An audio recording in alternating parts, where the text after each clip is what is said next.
மனுஷனுக்கு செம்மையா தோண்டுகிற வழி உண்டு, ஆனா முடிவு மரண வழியா மாறிடும். அதுக்கு நம்ம இடம் கொடுக்கவே கூடாது. நமக்கு நினைக்கலாம் இதுதான் பெர்ஃபெக்ட்னு நினைக்கலாம். நம்ம லைஃப்ல நம்ம பார்த்துருக்கோம், வேதத்தை நம்ம படிச்ச போது லோத்து பச்சை பசேன்னு இருந்ததுதான். ஆபிரகாம் சொன்னார், நீ ரைட்ல போனீங்கன்னா நான் லெஃப்ட்ல போறேன், நீ நார்த்ல போனீங்கன்னா நான் சவுத்ல போறேன்னாரு. ஏன்னா ஆபிரகாம் தெரியும், இந்த பச்சை பசேன்றதெல்லாம் எனக்கு ஒன்றும் கிடையாது, நான் நம்பி இருக்கிறவர் தேவன், இல்லாததையே இருக்கிறவைகளை போல் அழைக்கிறவர் அவர், எனக்கு கொடுக்கிறவர் அவர்.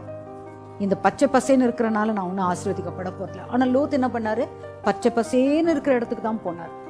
அங்க போய் என்ன நடந்தது, தன்னுடைய வாழ்க்கையில பெரிய ஒரு சேலஞ்சை ஃபேஸ் பண்ண முடியாச்சு.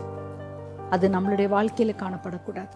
கர்த்தாவே, நான் உங்களுடைய சென்டர் ஆஃப் யுவர் வில்ல நான் காணப்பட எனக்கு உதவி செய்யுங்க.